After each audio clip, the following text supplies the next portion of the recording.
सभी को नमस्कार. Good morning everyone. On behalf of Shri Vishwakarma Skill University, I, Chanchal Bhardwaj, welcome all the esteemed participants, Professor Rishi Palji, Dr. Ravinder ji, my colleagues Pallavi ji, Dr. Rajkumar ji. Today's keynote speaker, Professor Bhagwati Prakash Sharma ji has joined amongst us.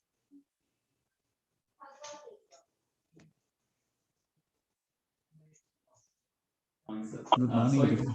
Please. Yes, I am.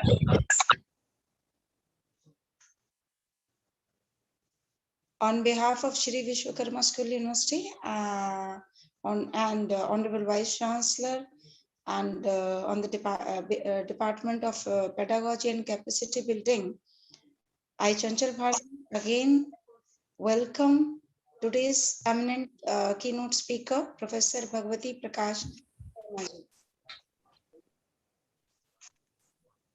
Sir, please set the camera. Yes, I have switched on the camera. Yes. Sir, namaskar. Arey, namaskar. Rishi Pal this side, sir.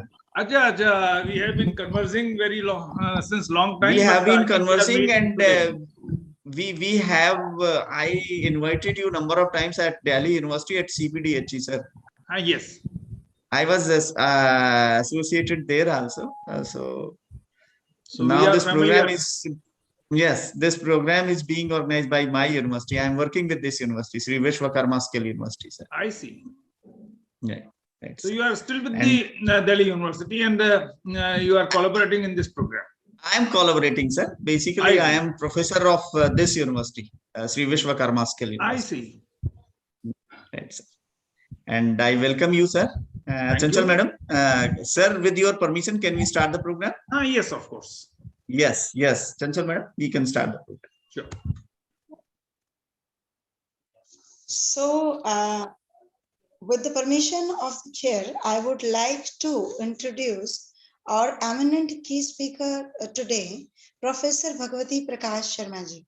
He is a visionary academician and has been former Vice Chancellor of Gautam Buddha State University, Uttar Pradesh, and presently he is heading as a group president, Pacific Group of Universities. He has been also Vice Chancellor, Pacific Academy of Higher Education and Research in University Udaipur. I'm very proud to share that it is my pleasure to share that Professor Bhagwati Prakash Sharma ji has not taken care and guided the academia and education ecosystem at national, but also at international level. He has represented India in biannual ministerial conference of World Trade Organization, Mexico, Hong Kong, and Kenya at various times. Sir has been a member of Parliamentary Standing Committee for Ministry of Commerce, Government of India, and also for Transport, Tourism and Culture Ministries on behalf of Government of India. Sir has been awarded with various awards. Few of them are Mahamana Madan Mohan Malviya Award for 2016, especially for the contribution in the field of management by Ministry of HRD, Government of India.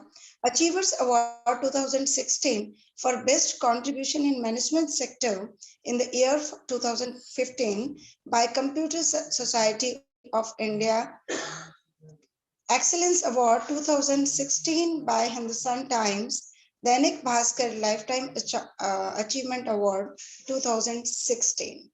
Sir has been a renowned speaker, especially on Indian values and ethics in university system, humanisms, and his talks, especially on universal humanism of Swami Vivekanand ji, are of special mention here.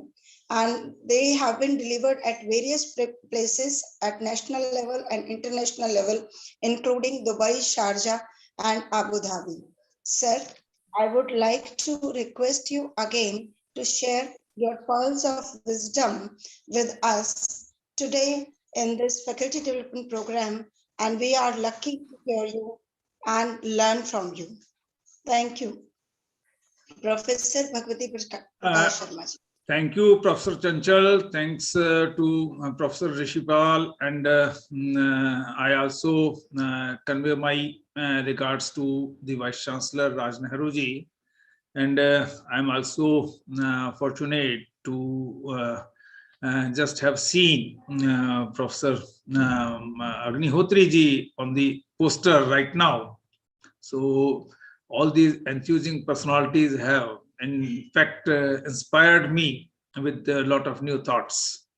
And esteemed delegates who are, I think, must be from all parts of the country.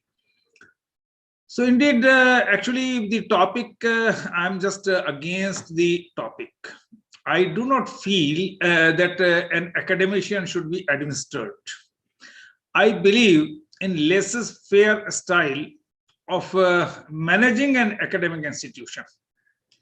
So I would be conveying those values, that how to facilitate unfoldment of the potential of every individual faculty member in the Institute of Higher Education.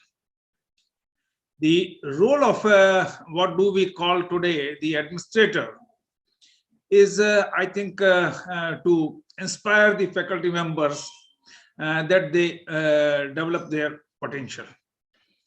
I would be starting with one example. All of you must have read about Peter Drucker, but very few of you would have heard about Professor Auchi. Auchi was a Japanese management scientist, and Peter Drucker was an American management scientist. So Peter Drucker is a celebrity management writer, but Auchi has also contributed equally well in the field of management. And in one of the conference on performance appraisal, both of them were together. And they had a conversation towards the end. Auchi said that, see, in American ecosystem, in the corporate world, you do performance appraisal of individual executives and employees. And then you try to find out on what basis he can be fired, on what basis he can be given a warning, on what basis he can be reprimanded or she can be reprimanded, or otherwise what kind of disciplinary action be initiated on the basis of the performance appraisal that you have done about his 1 year's performance. But in Japan, we just use performance appraisal statement to help an individual that how can he attain his potential, what lapses he has committed in last 1 year's performance, and how could he attain or she attain his utmost potential by overcoming those lapses. So we use in that. So same with this anecdote of these two stalwarts, I would like to start that today. I think when we talk of autonomy of academic institutions, it's my feeling that autonomy and regulation, they are opposite extremes of a straight line. Because we have to facilitate unfoldment of potential of every academician. We have been administering institutes of higher learning since independence. There is a plethora of regulatory authorities. They indeed regulate the academic institutions, universities, colleges.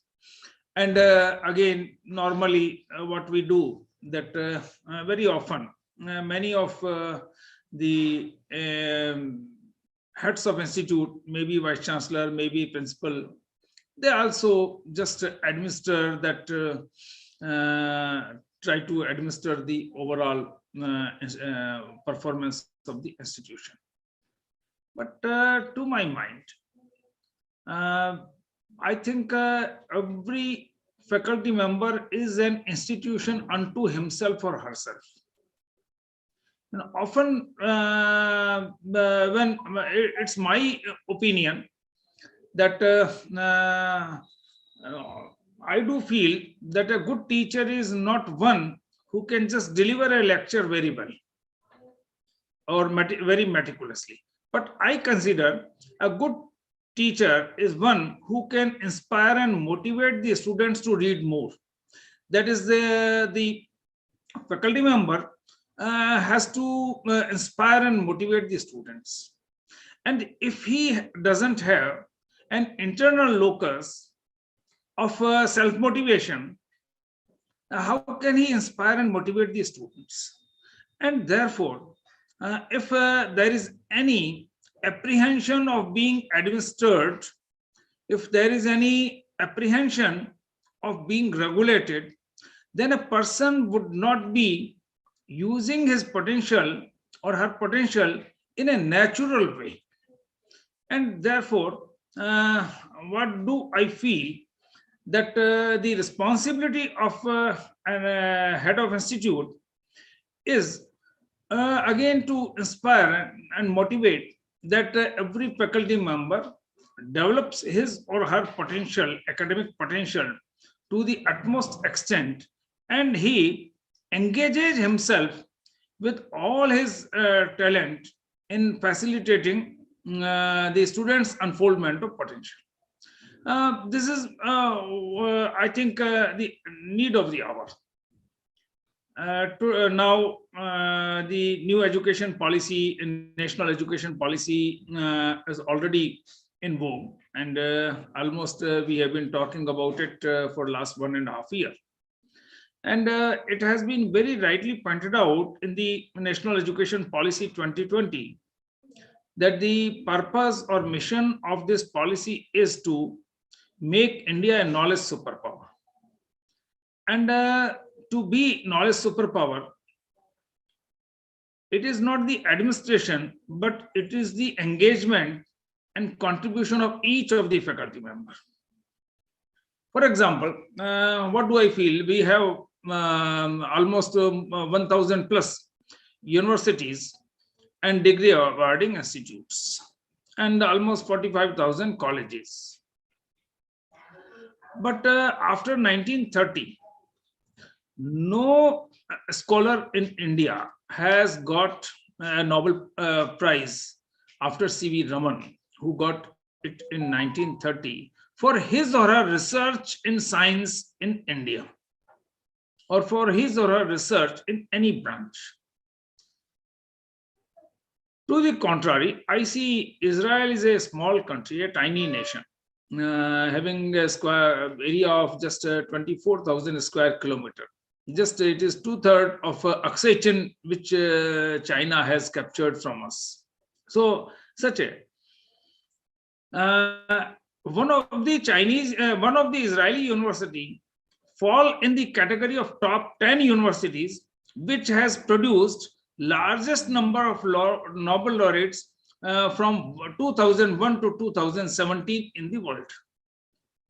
So, to my mind, today, the responsibility of academic administrator is to facilitate and inspire the faculty members that they become innovative in their approach. Innovativeness is not confined to science and technology. Even in social sciences and humanities also, a lot of innovative work has to be done. So to maintain quality and innovativeness in institutes of higher learning, what do I feel? That it is the responsibility of the head of the institute to inspire every faculty member to use his talent in developing ever newer thoughts, vision, even I can say innovativeness. He has to use his innovativeness, and he has to bring forth ever newer ideas including developing ever newer pedagogies. Often we just confine ourselves when we talk of pedagogy using the term pedagogy, but actually very little work is being done. So the responsibility of the head of institute is to have a proper, encourage the faculty member to adopt a proper blend of pedagogical approaches. We should not have interpret pedagogy in its narrower sense. Pedagogy means facilitating child learning. Peda means child.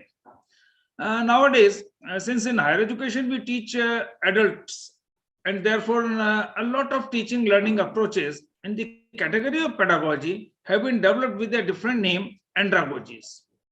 So facilitating adult learning involves a number of andragogical approaches. Likewise, there are heutagogical approaches. Among the teaching learning approaches which fall in the category of pedagogy, there are heutagogical approaches. Heutagogy means self-directed learning, because everybody has an internal locus to learn a lot. So I think it is the responsibility of the faculty members to inspire the students that they acquire knowledge at their own level. Even I have a very I think very fascinating example how a person can learn himself. Everybody must have heard about Michael Faraday. Michael Faraday has invented the electric motor, electric dynamo. Today we have been generating electricity because it was Michael Faraday who has for the first time developed the technique of generating electricity.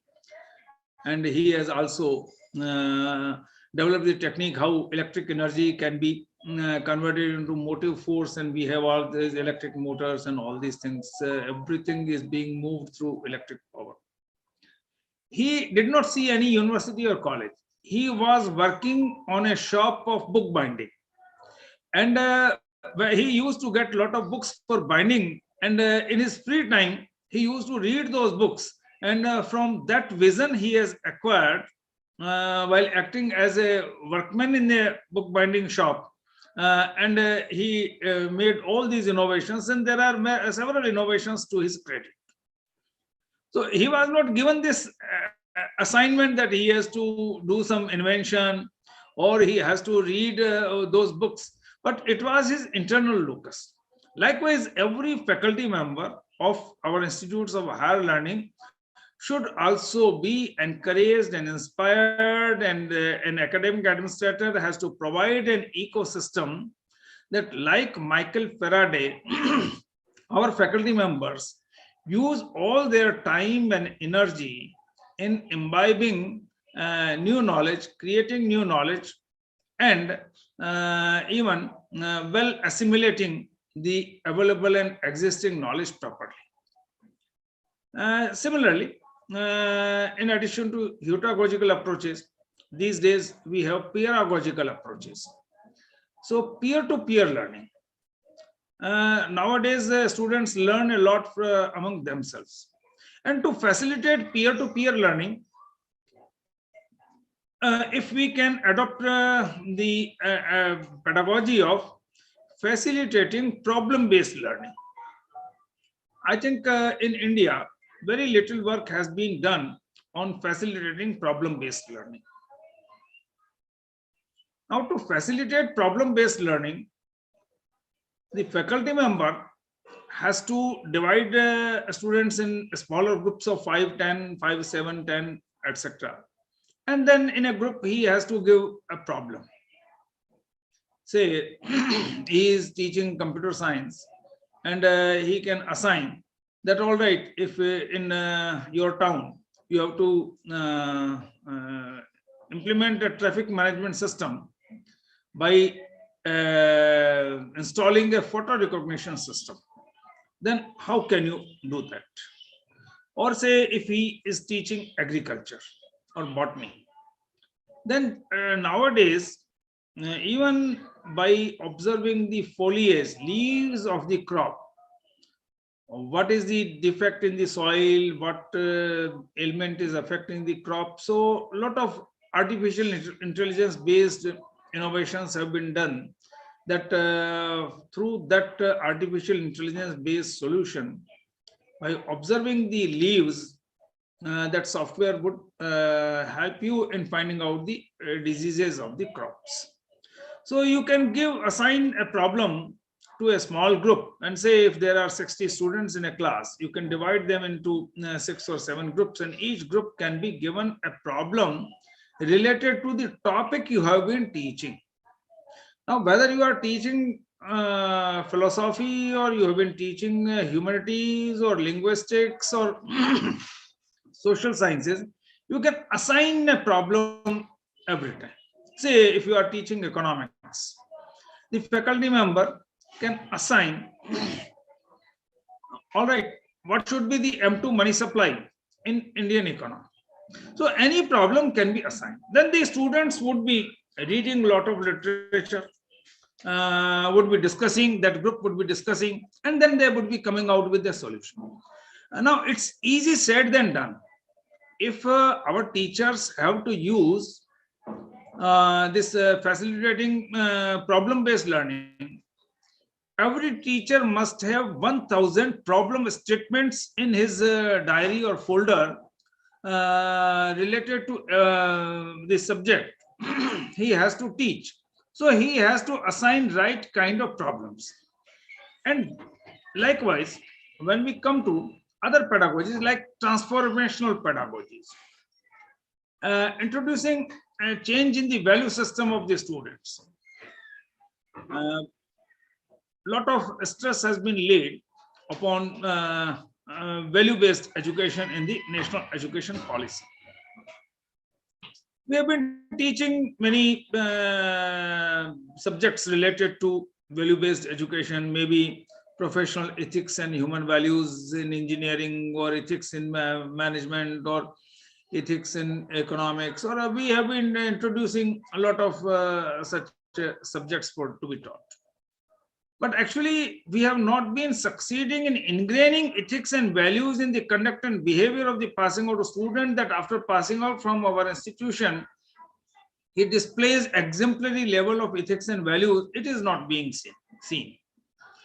And therefore, we have to use such pedagogies which can bring transformation in the overall value system of students, and they do display ethics and values in their conduct and behavior. And therefore, again, transformational pedagogies become very important. Since this is not a lecture on pedagogy, I would be stopping myself from but actually, it is the duty of the administrator in an academic institution that his or her faculty members develop a broad spectrum of pedagogical approaches in teaching, and they do adopt it, and therefore he has to evaluate the faculty members on the basis of what ever newer pedagogical interventions are being used by the faculty members. So the responsibility in administering an institution is not simply to see that all the faculty members are engaging their class, they are engaging as per the timetable, they are not going late, they are not leaving the class early. This is not enough. I think this self-discipline should come automatically in the faculty members. And he has to provide an ecosystem where the faculty members can use these ever newer pedagogies which are being developed worldwide.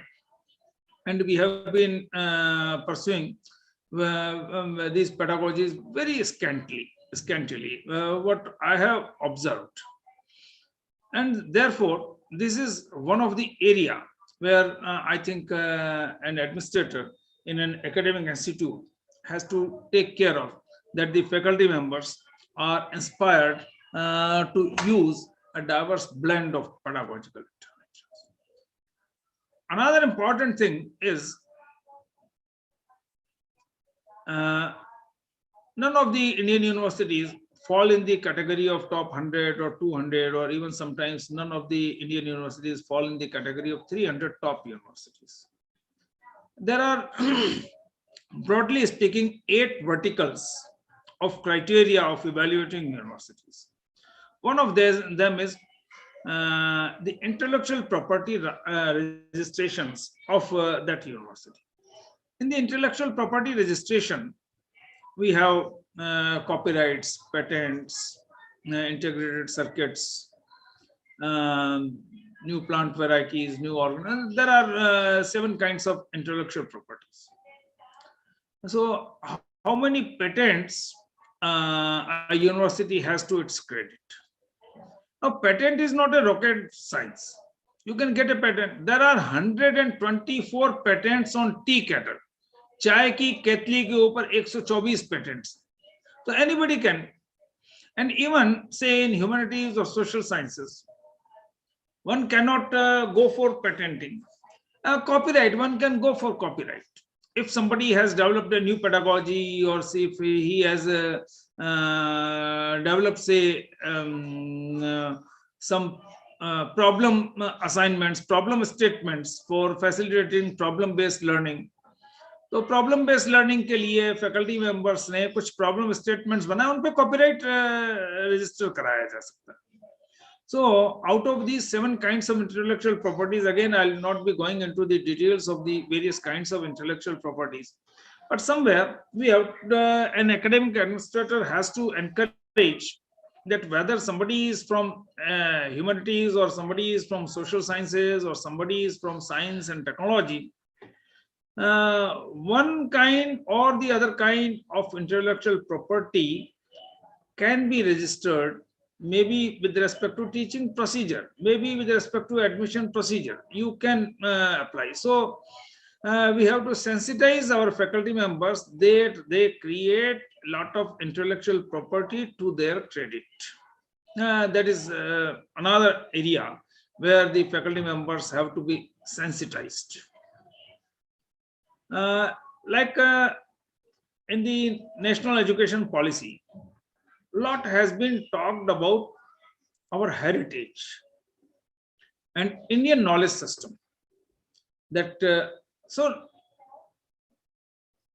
Indian knowledge system is not being taught, and even our heritage is not being taught. Ancient Indian wisdom is not being taught. Literature available is also very scanty, and therefore again the faculty members have to be inspired to be autodidactic learner with respect to Indian knowledge system, with respect to ancient Indian wisdom, and with respect to our knowledge heritage. Autodidactic learner means self-learning. खुद अपने आप पढ़ना पड़ेगा. Ramanujan was considered as autodidactic learner कि वो 10वीं class में जब पढ़ते थे तो उन्होंने एमएससी की ट्रिग्नोमेट्री खुद अपने एफर्ट से पढ़ ली, and that's why he was called autodidactic learner.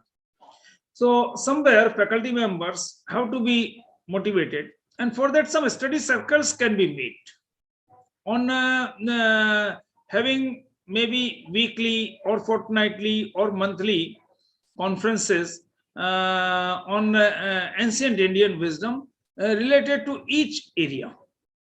Now, for example, we teach that manufacturing of ice has started in the world in 1858. बर्फ का manufactured ice का आविष्कार 1858 में हुआ.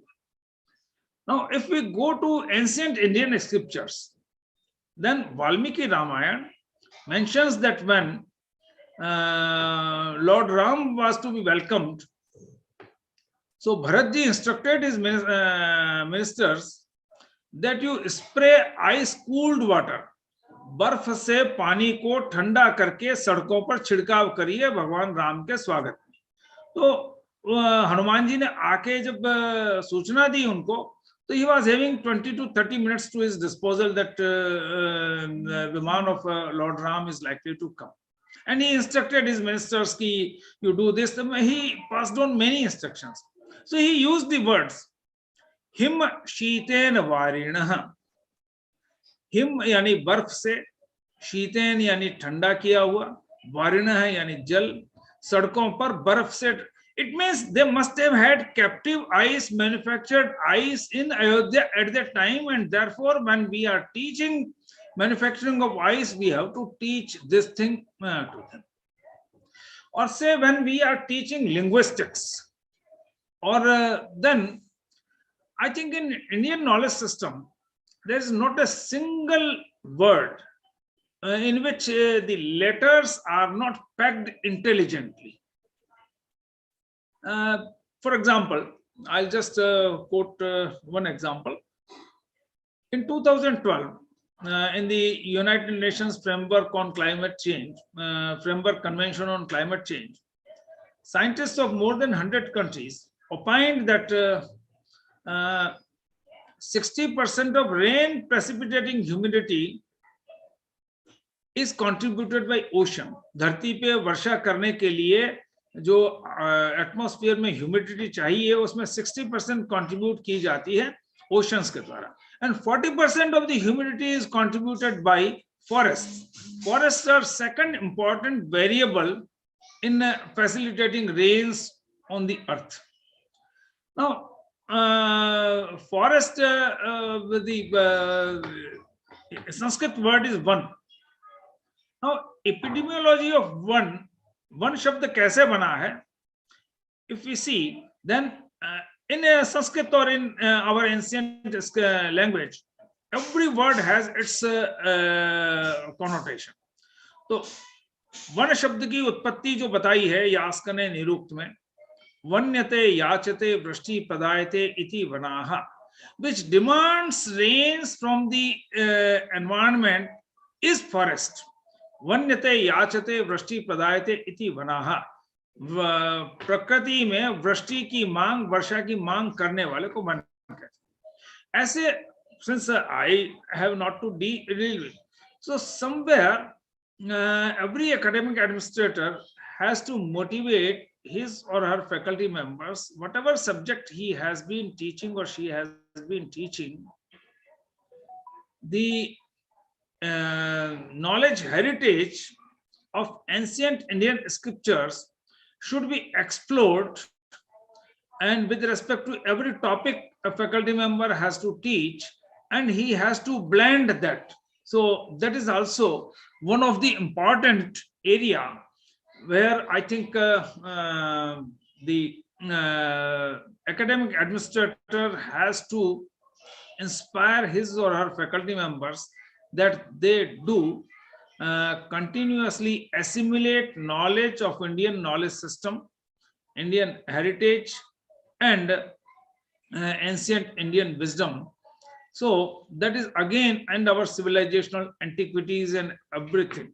So that has to be imbibed or incorporated into that. So that is another area where an academic administrator should evaluate his faculty members or faculty members and should encourage and enlighten them, and should create an ecosystem for that. Another third criteria, what we do see in evaluating the universities, whether it is the QS system or Times Higher Education ranking, like patents, the another important area is publications, international publications. And somewhere our faculty members should be encouraged that they do generate enough research papers, or they author enough research papers. And if they cannot author research papers, at least everyone can go for review paper, because for review paper it's very easy. Just whatever researches that are available, you have to coherently analyze them. So a review paper can be authored. So we have to, and no doubt, these days, international publications are increasing of Indian scholars and Indian faculty members. But their citation frequency is very poor. 70% of the research papers of Indian scholars and faculty members are not cited even in the first 5 years of their publication. यानी कि किसी भी research paper के publish हो जाने के बाद 5 साल तक उनका citation ही नहीं होता, ऐसे 70% research papers. So there should be citation frequency. Here I would also like to mention that an academic administrator has to create an environment of academic integrity. Academic integrity is again very important. I'm referring to academic integrity here when I'm talking of research publications, just because that in India, a lot of tendency has developed in self-citation or peer-to-peer citation, just to oblige each other. Some time back, one of the professor, I'll not be naming, was given an award by our HRD minister, the then HRD minister, for having highest citation frequency in a year. But it was found out that 90% of the citations were self-citations.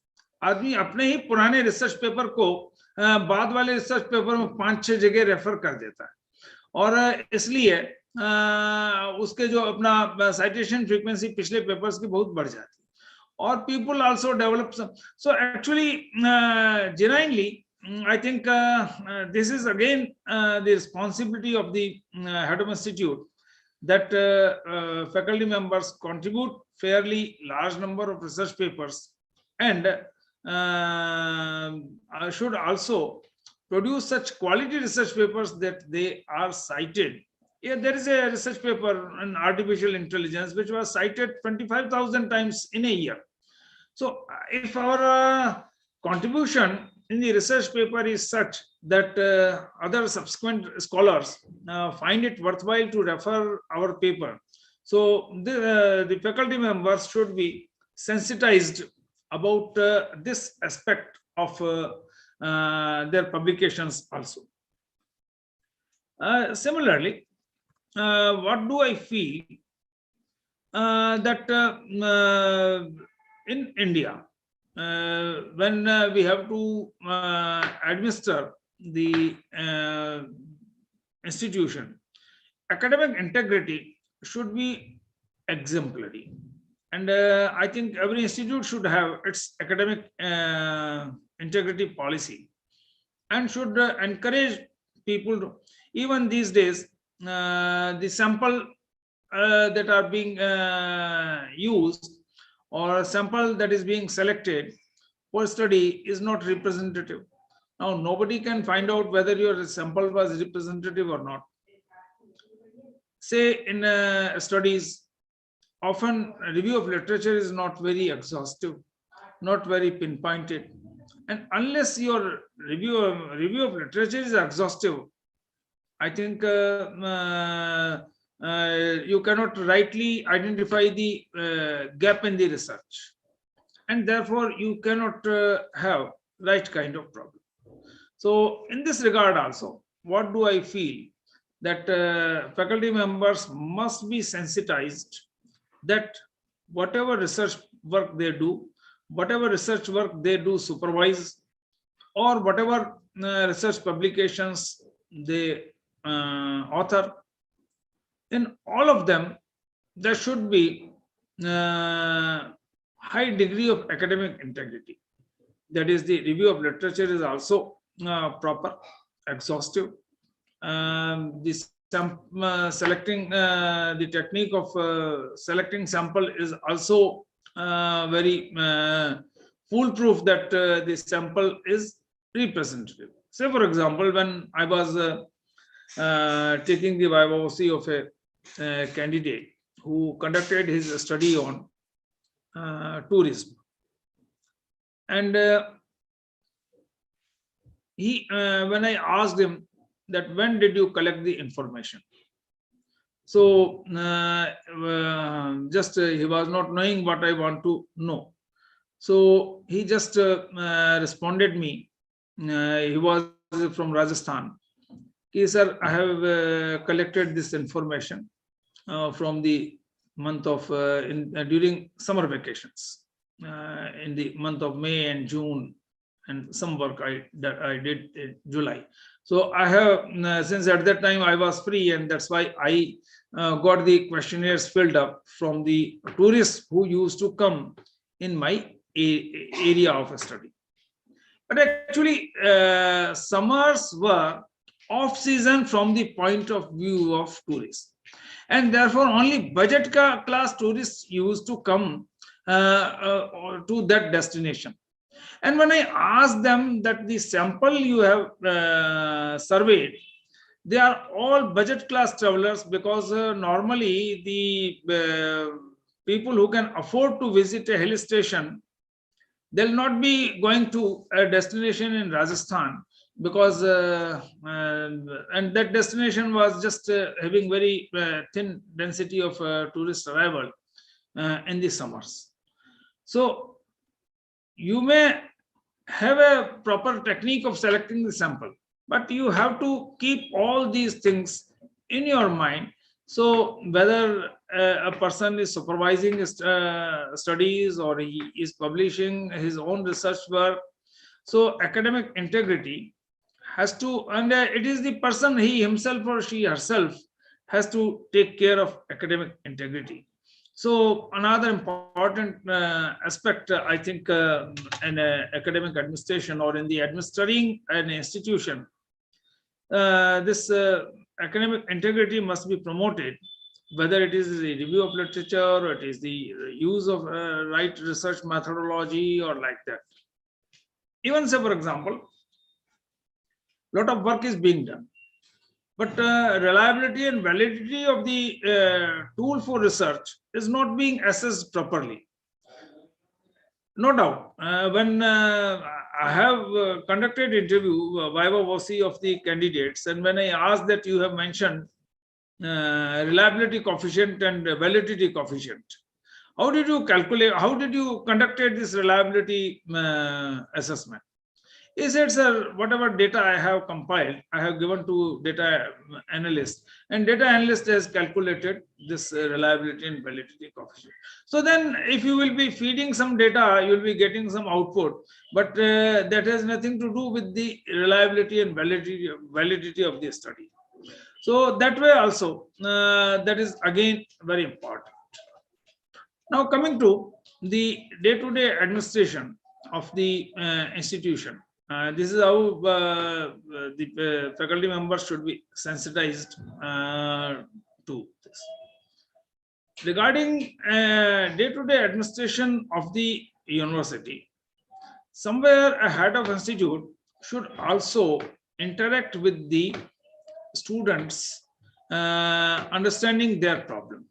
Say, in one of the universities where I was vice chancellor, we had hostels, and very often I used to go to the hostel, have an interaction with the students, to talk about how India can excel in higher education, how those students should be sensitized that they take India to a next destination of academic leadership. And therefore, I used to talk on topics of emerging importance, contemporary issues, etc., with the students. And I used to have dinner in the mess with the students. And in this way, I used to gather in which subject they are being taught properly, where they are finding some difficulty, which teacher has not been regularly taking the class, which teacher has not been succeeding in teaching them well. So in this informal chit chat, I could gather more information about the overall teaching learning environment of the university. I have adopted two methods. often many students used to come to me during a semester. Sir, please, either you change my section, or sir, please, you change our faculty member. He or she is not able to teach properly, and therefore I'm not grasping the subject well. So either you shift me to another section where so and so faculty member is teaching, or you just assign our class of this paper also to that faculty member. But whenever I administered the feedback questionnaire, generally we used to administer a questionnaire, or we used to conduct a feedback survey of the students to elicit information about faculty members. So there they used to give highest possible score to every faculty member, every student. तो साल semester के बीच में वो आते थे कि हमें समझ में नहीं आ रहा है, इन सर या इन मैडम को बदल दो, और सेमेस्टर के एंड में जब वो फीडबैक हम लेते थे तो maybe I could not understand, but they used to give very good feedback for everyone. And therefore, while informally interacting with the students, even sometimes I used to go to the classes also, and may I just say if the faculty member is coming 5 to 7 minutes late, then I just enter the class and I just have a chit chat with the students. How so it was to my astonishment, in one of the classes, when I asked that how your studies are going on in this subject, sir is our placement coordinator. We cannot annoy him, and therefore we have to study at home, but we are not getting things properly. Now, here again you will question me that how I am talking of negative values, that students having problem, when initially I have started that how to motivate the faculty members. Now this is finding fault, but I just do not have this feedback from the students for finding the fault, but I try to find out why are you not understanding that.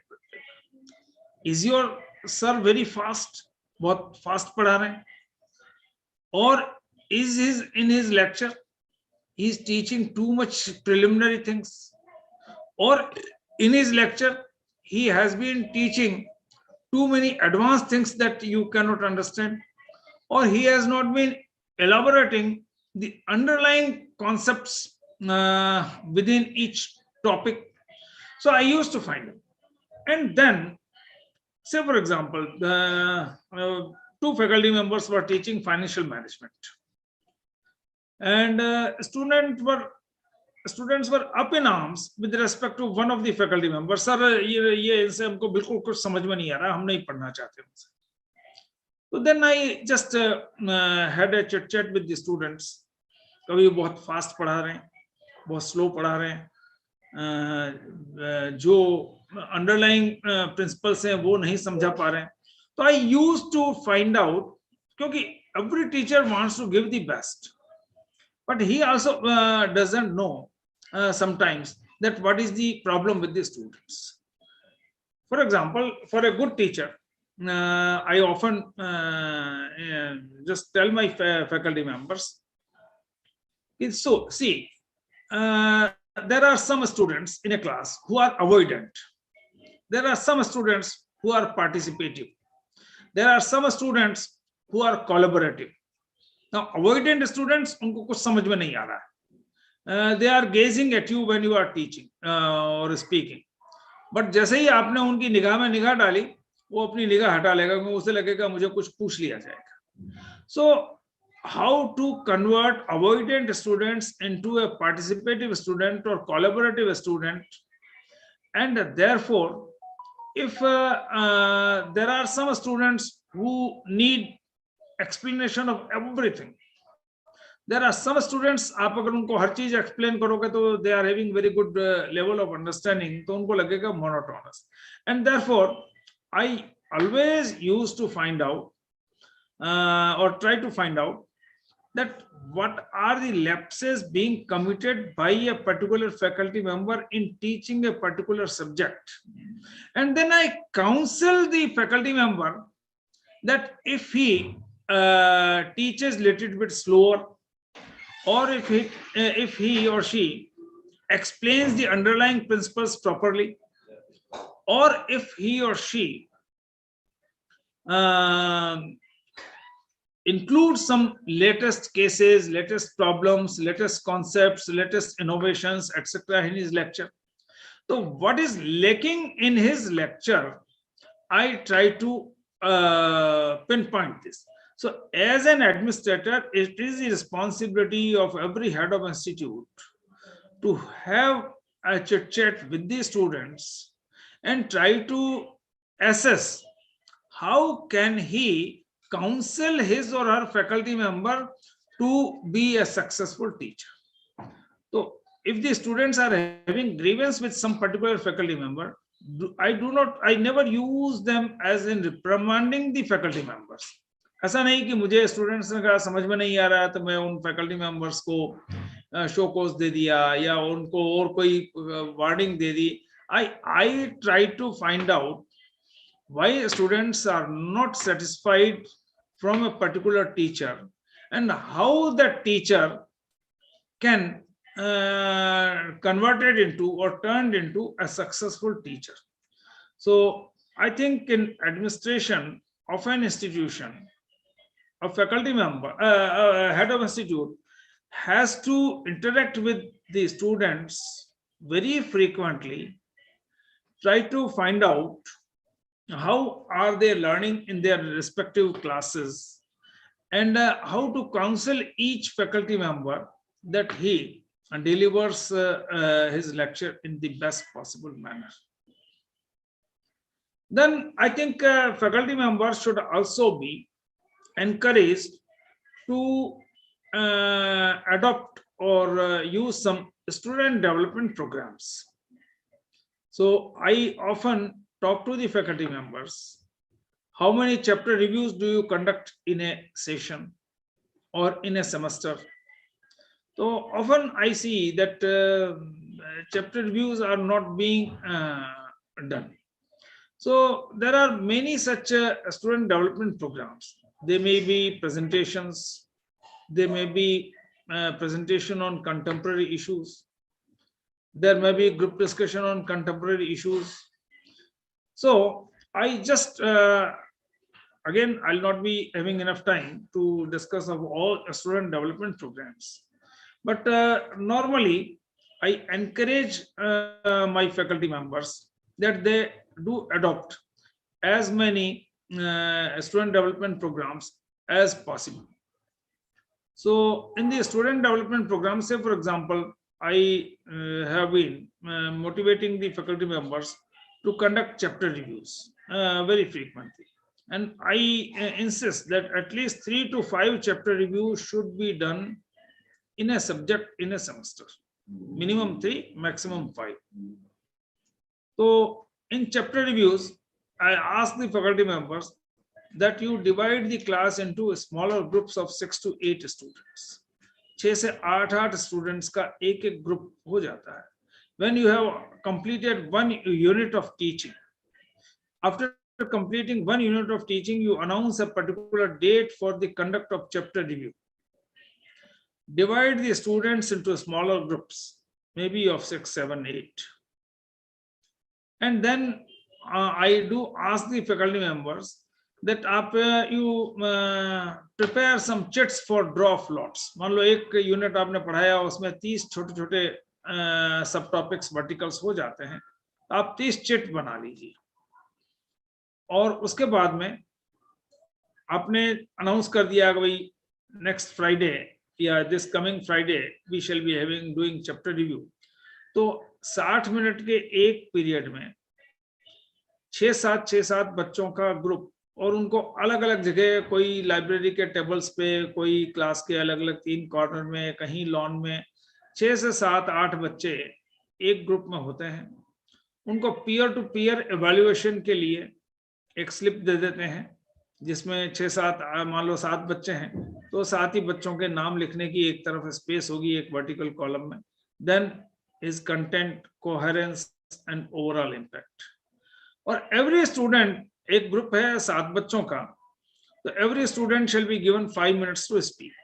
Draw फ्लॉट में मान लो suppose जो subject आपने पढ़ा दिया, thermodynamics पे पढ़ा दिया, या आपने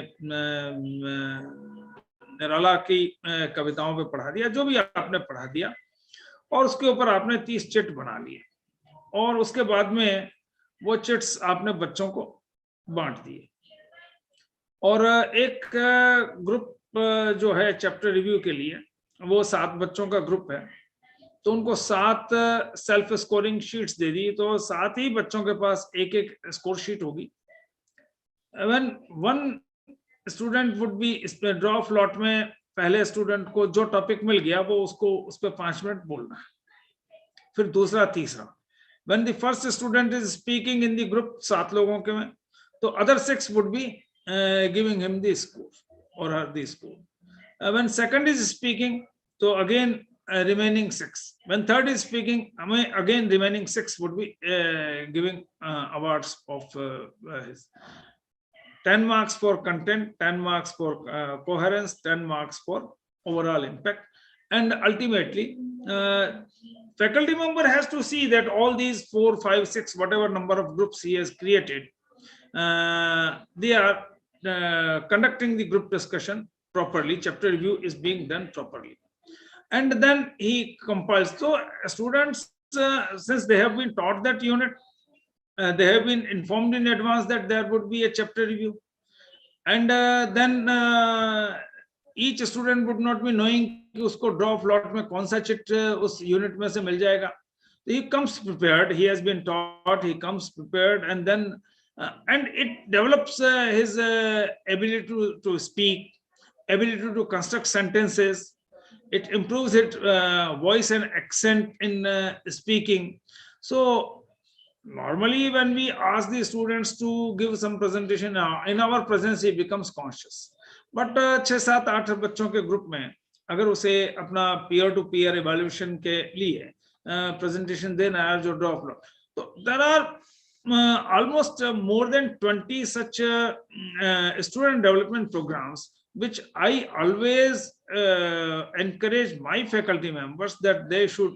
Yes, sometimes it may be on discussion on contemporary issues or anything. So faculty, as an administrator, one has to ensure that faculty members use a lot of student development programs. So it is not simply monotonous teaching, but it is the wholesome development of the student. So to bring about wholesome development of the student, faculty members should be encouraged by the head of the institute to adopt these various student development programs. Likewise, I also encourage the faculty members to adopt the employability enhancement programs also, because everywhere a student has to be placed, and in the placement interview the student should be well prepared. So for example, there are frequently asked questions. So whenever I administer any institute, I always motivate my faculty members that they should have a large battery of frequently asked questions, and all those FAQs should be given to the students, and the students should be asked to prepare those frequently asked questions, and then in the classroom a sort of quiz or a sort of classroom discussion on frequently asked questions should be conducted, so that students do well in the placement interviews. Similarly, there are almost more than 20 such employability enhancement programs. And I always motivate faculty members that they conduct various employability enhancement activities within the class, and that is again very important. So what do I feel? That as an administrator, no doubt, initially when institution is not having right kind of culture, you may have to administer an institute, but I think afterwards you have to develop such systems that every faculty member gets inspired. Likewise, we have to sensitize every student. Even I just encourage the students or faculty members to have as many study circles as possible in each stream. Say, for example, it is an engineering institute. Then we say, all right, have a study circle on blockchain, have a study circle on photo recognition system, have a study circle on big data analysis.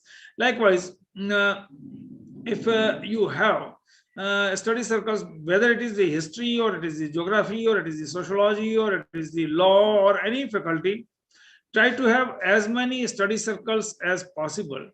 There must be study circle related activities for the students, and there may be a study circle 10 students may join, there can be a study circle 50 students may join, 100 students may join, and study circle activities must be conducted regarding discussion, extension lectures.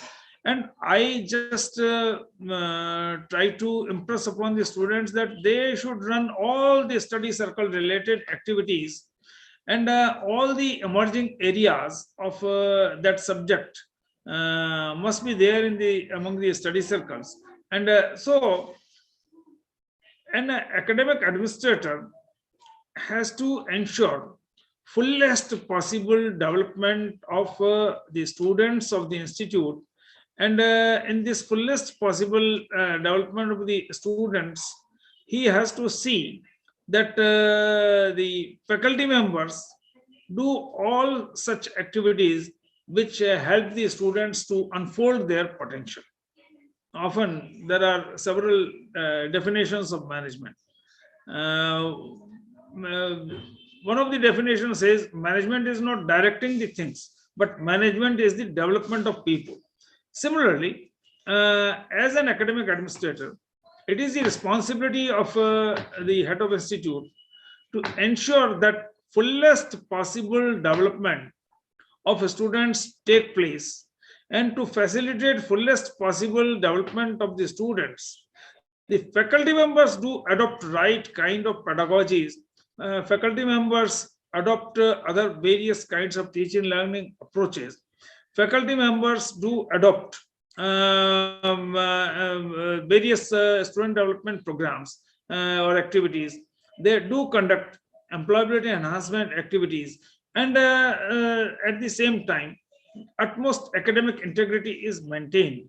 So it is the responsibility of the head of institute to inculcate a culture and an ecosystem where everybody develops to its fullest possible extent, all the stakeholders, that is whether they are the students or they are the faculty members, and there should be self-accountability. That is, a faculty member should have this kind of assessment himself or herself. And as I have already mentioned, that in the national education policy, when we have talked of how to make India a knowledge superpower, how to incorporate Indian knowledge system in the teaching learning, how academic integrity should be encouraged. So I think since what do I feel is, and for that one should have a proper interaction with the students. Often head of institute normally avoid the students. We should not avoid the students. I always love to interact with the students. Even sometimes a student may initially display some arrogance or something like that, you have confidence. Within 3 to 4 minutes, you can transform a student who is non-cooperative to cooperative. Initially, if he or she is having some grievance, he can reveal that grievance with respect to the institute. But ultimately, with an honest dedication, if you intend to solve all those problems, and if you just resolve all the misgivings of the students become highly engaged and attached with you. So it is the responsibility of the head of institute that he develops 360-degree acceptability among his students or her students and among his faculty members or her faculty members, and that every student and every faculty member should find a solace in talking with the head of institute. People should not be just skeptical of मुझे कई मेरे counter parts कहते हैं कि साहब मैं कभी कहीं चला जाता हूं तो मुझे अपने इंस्टीट्यूट के कुछ लोग कहते हैं सर आपकी गाड़ी यहीं खड़ी रहती है तो people remain sincere, but this should not be there whether you are there or not. I think there should be utmost devotion among the students, and if you can inculcate right kind of value system among the students now and among the faculty members, then everybody would be inclined to perform his or her responsibility with utmost dedication, without being monitored, without being supervised. Again, I'll be concluding with the observation of Atal, the management scientist of Japan. He has advanced a theory of Z theory of management. In the Z theory, he says that in the organization, everyone should have autonomy and freedom to set his or her own mission and objectives. He should plan his course of action. He should have autonomy, and he should have the autonomy to execute that. And wherever he or she needs support from his boss, that should be extended. Similarly, in academic institution also, we should see that students and faculty members have mission to develop their potential up to the maximum extent, and they do plan their studies accordingly. And as a head of institute, we have to facilitate, we have to provide encouragement, we have to provide support, we have to reinforce their efforts. So all these things, I think if we think that the responsibility of the head of institute is to ensure fullest possible development of students and fullest possible development of the faculty members. So I think as head of institute, how to administer an institute, one has to see that his or her institute thrives and flourishes with utmost participation of the students and faculty members. That is very important.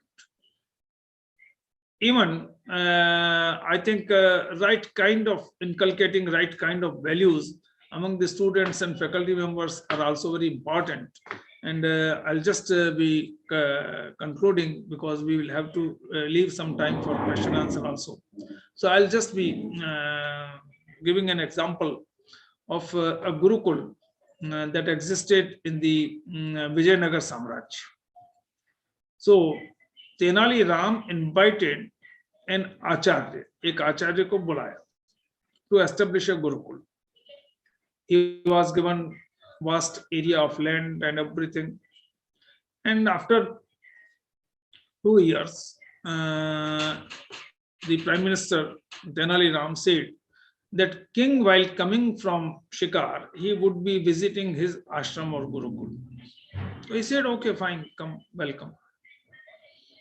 But he said that after the visit of the king, I shall be deserting this Gurukul. मैं यहाँ से छोड़ के चला जाऊँगा. He said, why? Look, right now all my students consider various upadhyaya, acharya and teachers as their role model. जब राजा आएंगे तो मुझे राजा, उनके कोतवाल, उनके सेनापति, उनके मंत्री, उनके विभिन्न प्रशासनिक अधिकारी, कर्मचारी, उनको वैसे आसन देने पड़ेंगे. And my students who consider every teacher as the role model and they have full devotion towards his or her teacher, they would be diverted. कोई सोचेगा मुझे कोतवाल बनना है, कोई सोचेगा मुझे मंत्री बनना है, कोई क्या सोचेगा. So they would be deviated from their studies. So then king did not visit that Gurukul. So I think in an institution also, every teacher and every HOD and every functionary and every student should have a kind of ecosystem where he or she develops his potential without being skeptical. There may be other views also, because you are all experienced teachers and you may be experiencing several things, but it is what an ideal academic institution should have, an ecosystem of 100% self-direction and self-dedication. So what do I feel? That there should be, the head of institute should create culture of self-direction and self-control. That is, everyone, every student and every faculty member should have right kind of self-direction and self-control, and that they pursue right in right perspective. And I think if we can create a constructive value system in the institution, this should be the ideal for an academic administrator. With this, I conclude. I think now you must be having some time for question answer. So I leave this remaining minutes for question answer.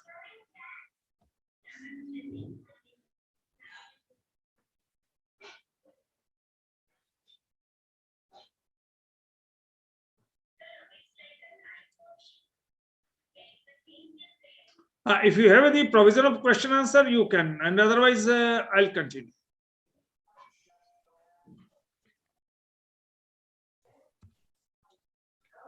So candidates, participants, if there is any doubt, any need of any clarification or anything you want to discuss or any question you want to ask, the house is open for that.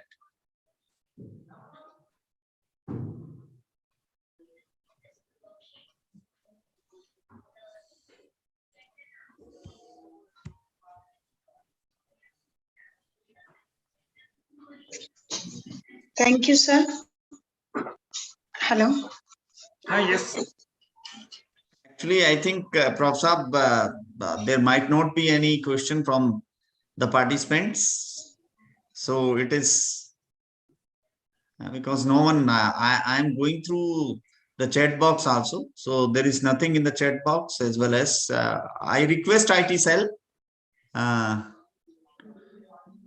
Those who are interested to ask the question, they can raise hand, and then those who will raise hand, IT cell will allow them to interact with our esteemed resource person.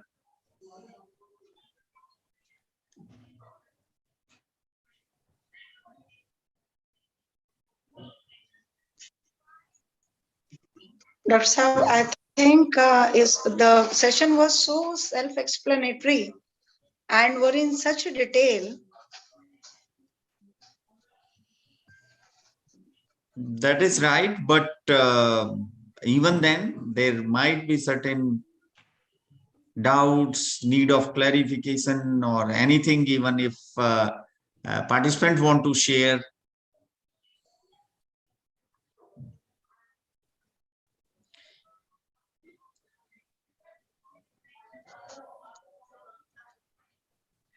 Request to participant, if they want to clarify anything, they want to ask any question, please raise your hand. Then our IT team will allow you to interact with our esteemed resource person.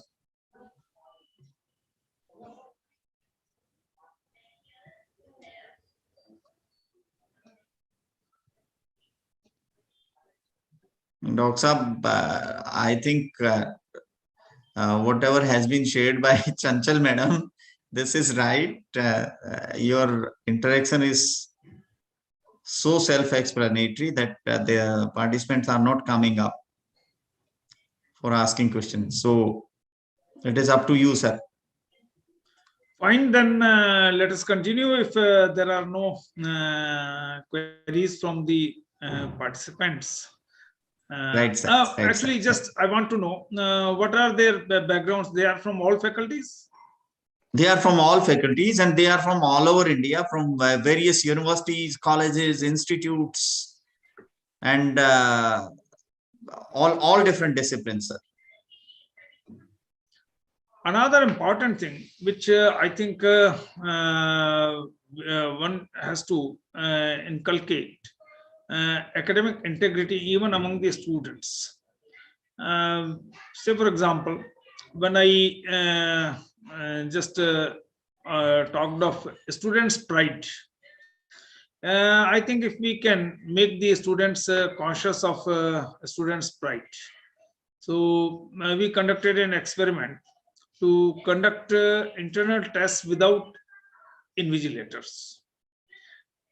So we just conducted 2 sessions of value-based conduct and behavior, and we motivate the students that if you commit that you will not be using any unfair means, and I want that we should not have distrust with the students. So I picked up those specializations which have lesser number of students, less than 20 students. So we chosen those specializations, and then we interacted with those students that look, if we want to enhance your students' pride, then we would not be having any apprehension about the use of unfair means, and we trust you. So how can you best display your integrity? So the students also agreed that, sir, all right, we will not be using any unfair means. And then I think we took, I think we also in writing, we took a commitment from the students that they would not be using any unfair means. In return, that we do not depute any invigilator.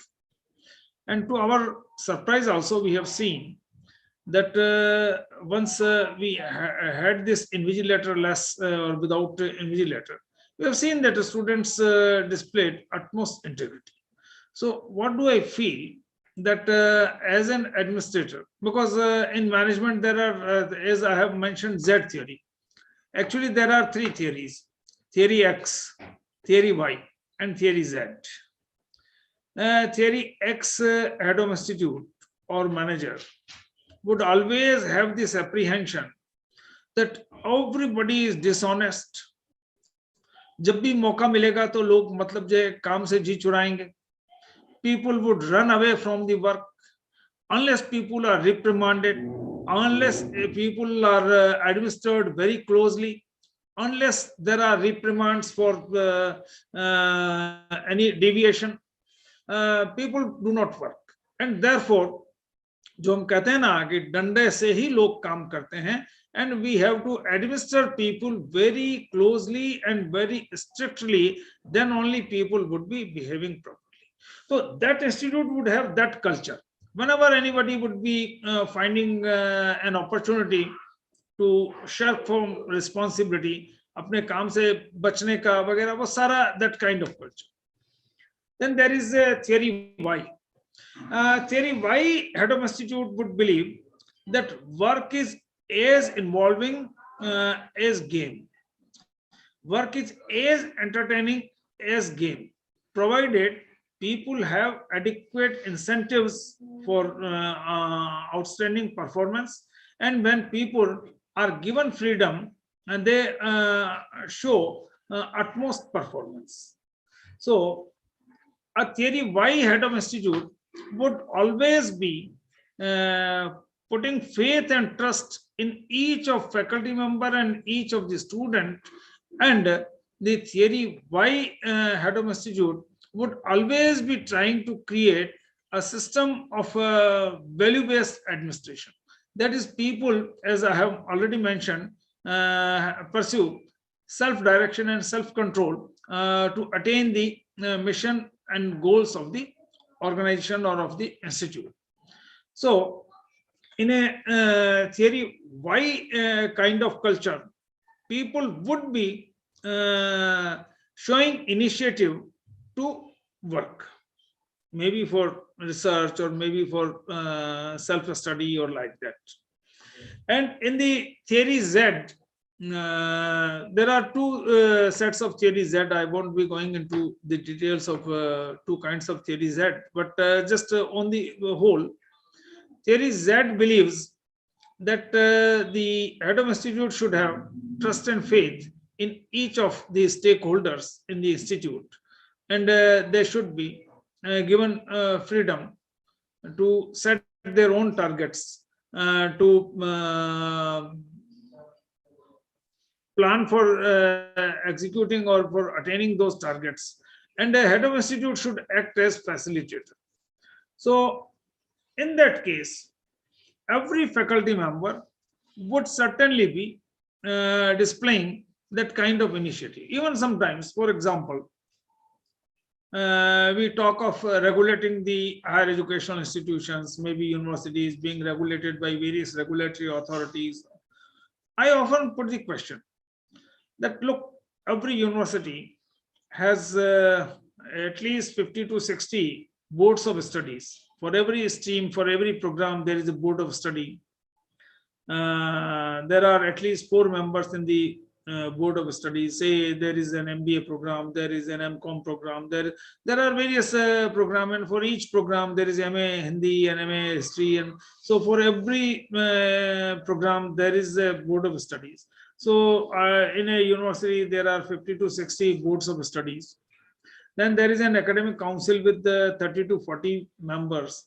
Then there is an executive council or a board of management, again with 20 to 30 members. So in all, we see that a large number of academicians have been having stakes in that university and have been administering that university. Now, shall they be deterring from their mission so that we have to regulate every university? So I think every department, every faculty, and overall the Institute of Higher Learning should have a sense of autonomy, and with this autonomy, a culture should be created where every stakeholder contributes to his maximum possible extent towards institution building. So the responsibility of the head of institute is to create a culture and environment where each and every stakeholder contributes to his maximum possible extent. I think that kind of self-management and self-regulation is the need of the hour, because self-regulated autonomy within the educational institution, within each department, within each faculty, and within each domain of activities, whether these are the sports activities, these are the literary activities, everywhere there should be self-discipline, and there should be self-regulation, so that I think you can attain the best possible kind of this thing.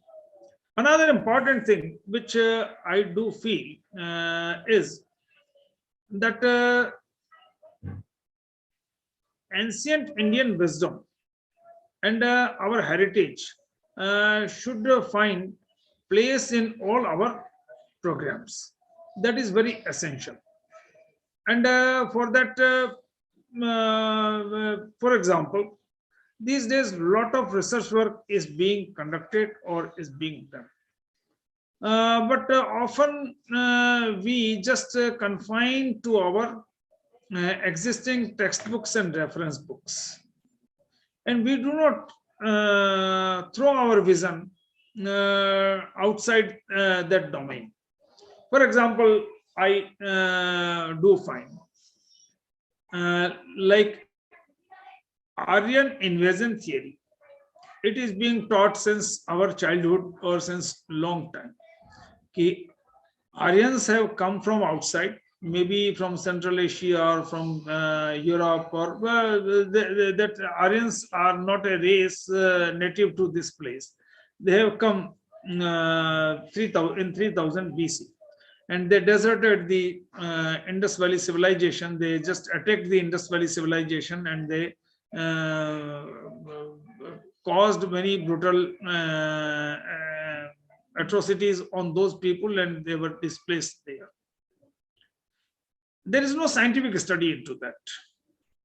For example, only Max Muller and Caldwell, and there were about half a dozen experts who were expert on linguistics, and on the basis of similarities in Indo-European languages, they said that Aryans have come from outside area. No scientific study is there.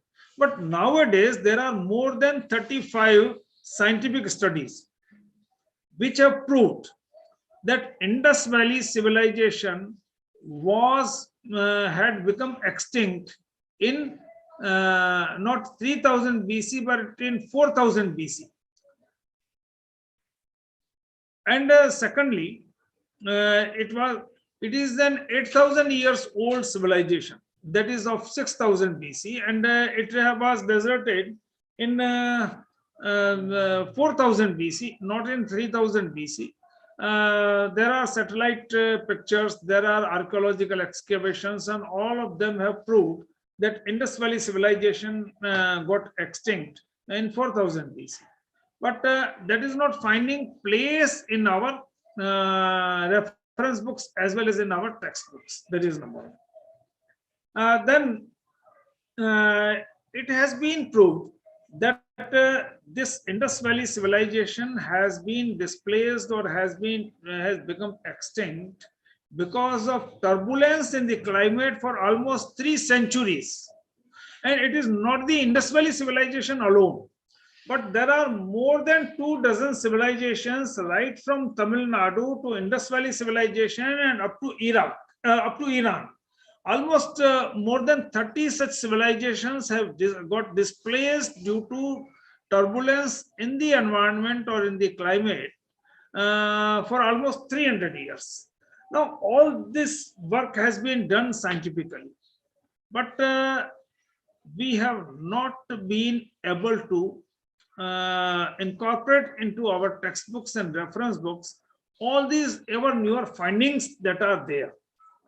So, as an administrator, the faculty members should be encouraged that they do imbibe the new knowledge that is being created, and that needs to be taught well.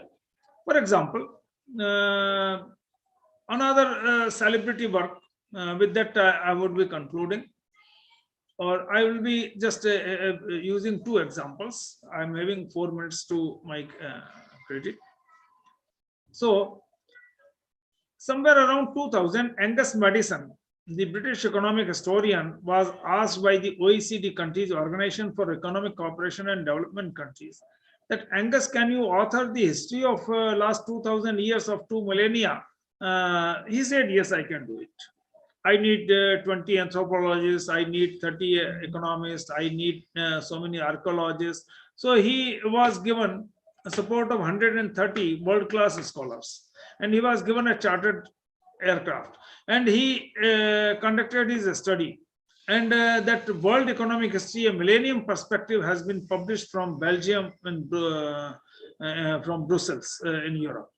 And it says India had 34% share in world manufacturing from 0 AD up to 1500 AD. But it is not finding place in our texts. Similarly, when we do see that our ancient civilization, for example, a very fascinating example of life sciences I will like to quote.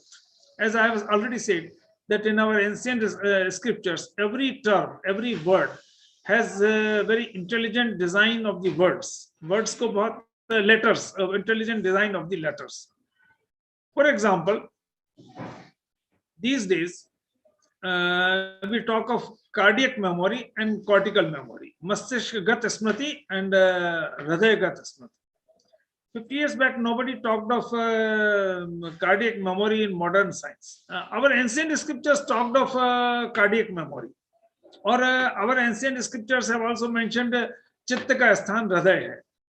So, our sari chitta vrittiyan, all the instincts emerge from the heart, not from the brain. This was never believed.